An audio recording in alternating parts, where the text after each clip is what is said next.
Écoutez, je vais faire peut-être écho à ce que le docteur Izard vous a raconté ce matin. Vous allez voir qu'il y a beaucoup de similitudes.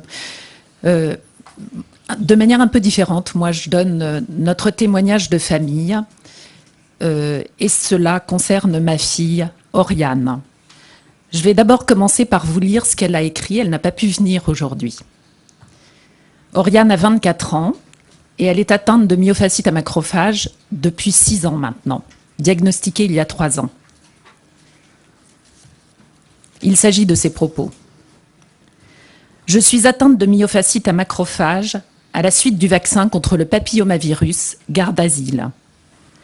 J'ai ressenti mes premiers symptômes, des crampes très intenses dans les membres inférieurs et notamment au niveau des pieds en juillet 2008, 3 mois après la 3e et dernière injection.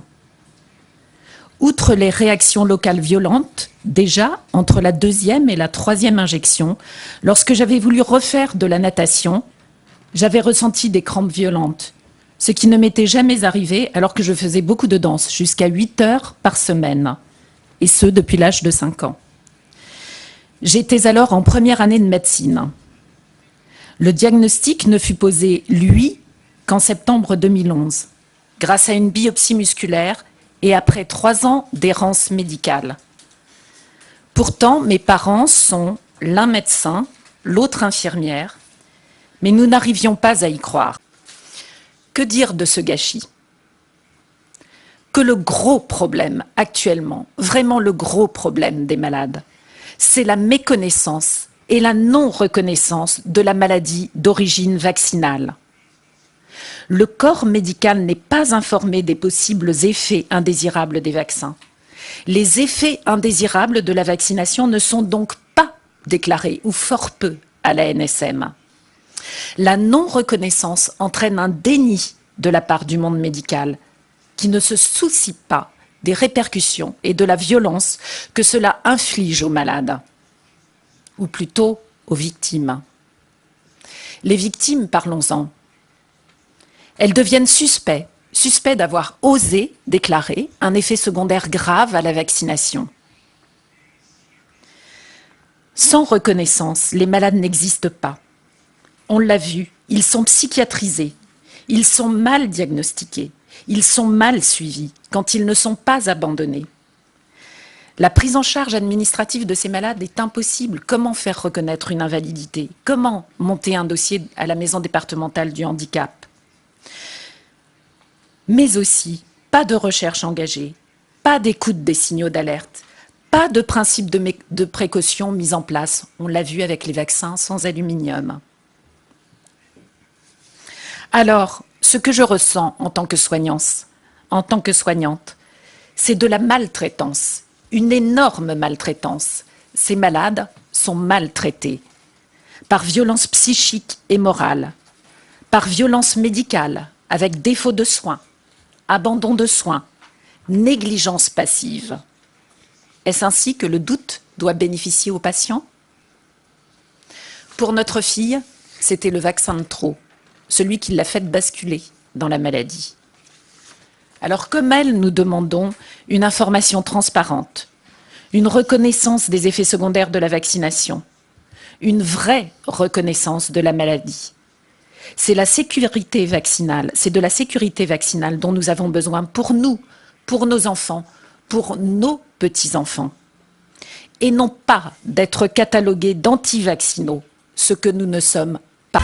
J'en profite déjà pour vous présenter Sophie Guillot. Là, on est partenaire là, depuis quelques mois sur les questions de vaccination et Vax, et qui est modératrice d'Info Vaccin Prévenard, qui est un groupe Facebook de 42 000 personnes, je pense, maintenant, où il y a énormément de gens qui se posent des questions et qui vont là parce que tout simplement, soit ils ont des questions auxquelles ils ne trouvent pas de réponse ou qui n'osent pas poser. Officiellement, les autorités de santé reconnaissent que les accidents post-vaccinaux graves ne sont signalés à la pharmacovigilance à hauteur de 1 à 10%. Maximum 1 à 10%. J'aurais tendance, c'est plus proche de 1 que de 10. Hein. Franchement, avec tout ce que j'ai entendu et ce que j'ai vu, et pareil, à chaque fois que j'ai des témoignages comme ceux dont Santa parle, je demande systématiquement, est-ce que le médecin a fait un signalement à la pharmacovigilance? Non.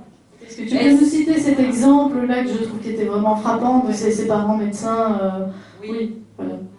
Oui, tu parles d'Oriane Tu sais où ils ont dû refaire la déclaration. Oui, Oriane Lochu. Donc, Oriane Lochu, par exemple, c'est une histoire qui est assez caractéristique. Le papa est médecin anesthésiste, la maman est infirmière anesthésiste. Donc, c'est pas des gens qui, de par leur profession, vaccinent à tour de bras. C'est pas leur métier, quoi. Ils font pas ça du tout. Mais leur fille, ils l'ont vaccinée et revaccinée. Et c'était le père qui vaccinait sa fille, directement. Et leur fille était brillantissime, baccalauréat C avec mention très bien, etc. Elle faisait de la danse, elle faisait du piano, elle était brillante dans tous les domaines. Elle rentre en première année de médecine et son père a le malheur de lui faire le garde d'asile. Elle a abandonné ses études.